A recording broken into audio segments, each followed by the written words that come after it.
In this video, I want to talk to you about 5 rules I live by. These are different ideas that I've taken and borrowed from different places that I found to be incredibly useful. We're going to break this down starting with the more superficial kind of things, and we're going to slowly move into the more esoteric as we go. So if that sounds great, stick around. Let's jump into it.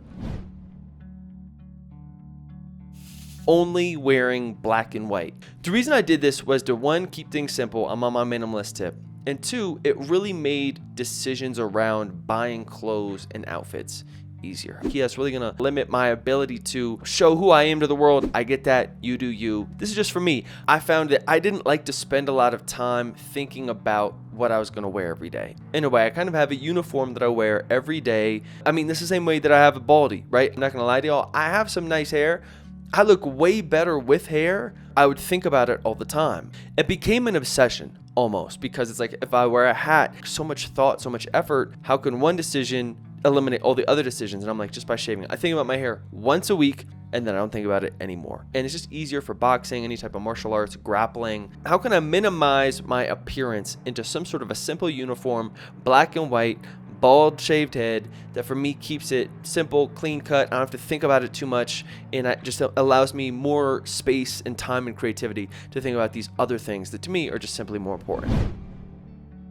Rule number 2 is move in the mornings. I don't care if it's 5 minutes, I don't care if it's 50 minutes. For me, this is super important. For me, I wake up, I do my bodily functions, brush my teeth, etc., and then I drink some water, do a little gratitude journal, I meditate, stretch, do some yoga. I'm getting old, so it takes me kind of a while to warm up. And after about 30, 40, maybe 50 minutes to an hour, I'm ready. And then I jump into some sort of movement practice. But for me, finding movement in the mornings was one of those pivotal things that really influenced the rest of my day. And just I found it was like an easy investment for a lot more happiness on my day to day. So move in the mornings, even if it's a little bit before flight, whatever it is, I'm trying to get something in before I start my day. Makes me just have a better day 99% of the time. If it makes you happy, spend money on it. And don't feel bad about spending money on it. Spending a lot of money is subjective. For me, I found over the years, I really like spending money on good food. Whether that's at the grocery store or whether that's going out with friends and family, I found that spending that money really makes me feel good. Going out, eating good food, sharing experience with a friend or family is huge. And so for me, I might drop a couple $100s on a dinner, which to me right now is a lot of money. Maybe to you that's a lot, maybe to you that's peanuts. But to me, that's worth it. I get that bill or that check, and I'm excited about that, especially if the food is good. If the food's whack, if the company's whack, not about it. If it's an expensive date and it doesn't go well, not about it. But if it's good friends, good family, there's very little in this life that brings me as much happiness as sharing food with those that I really love and care about. For you, you got to find out what that is. Ramit Sethi talks about this a lot. This is the money dial. Finding out what really brings you happiness and then spending money on that. For me, I've found that it was not items. It's not objects. Spending money on things for me became empty very quickly. I really like to spend money on experiences, especially if it can make the experience better. But there is something about, for me, time, being able to save time. Like at Disney, I know it's crazy, but I remember they would have these fast passes, and how much of a difference that fast pass makes if you don't have to wait in line for an hour. Even if it's expensive, to me, I'm here to go on rides, not wait in lines. That to me is a worthwhile investment. It makes me happy. Experiences to me are the sauce, and so I'm always willing to spend more on those than I will be objects or things. Find out what makes you happy and be willing to spend money or share resources on those things. Rule number 4, and this is a big one for me, is don't take things personally. Everyone is just trying their best, and it's not about you. A lot of times, there are situations that we aren't privy to that are causing people to act a certain way. Whether that is someone, honking at you, or that's someone rejecting you if you wanted to buy a girl a drink or something like that. Maybe you're ugly, maybe your approach was off, or maybe she's just not in the mood. Maybe she broke up with their boyfriend recently. There's a zillion things.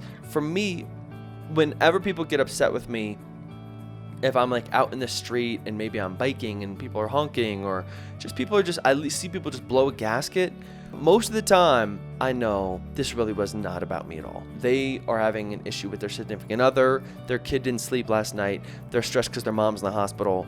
It's manifesting with me, whatever this thing is going on here.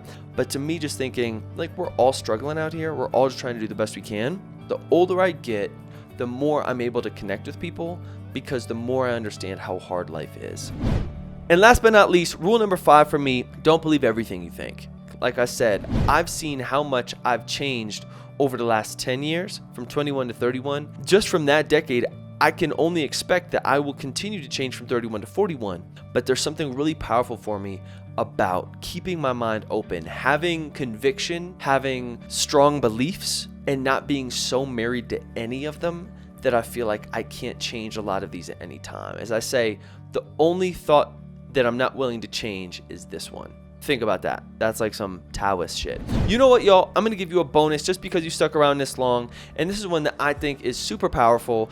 And that is learning how to be present and learning how to be happy with what I have right now, and understanding that there's nothing that I can chase or obtain that I am currently on the path of wanting that will make me happy or that will solve these internal issues that I already have. And really coming back to that, understanding that, Kia, how can I be happy today? Still strive for these things, but understanding that I can't postpone my own happiness. If there's something that is making me unhappy right now in my life, it's time to look at it right now. Striving for these other things isn't going to fix it. So, y'all, those are 5.5 tips for my life, different rules, things that I think about a lot, rules I try to live by. I hope that this was helpful for you, different things to chew on. Again, this is just for me. If this isn't helpful for you, no sweat. Thanks so much for tuning in, as always, and I'll check you on the next one. Peace.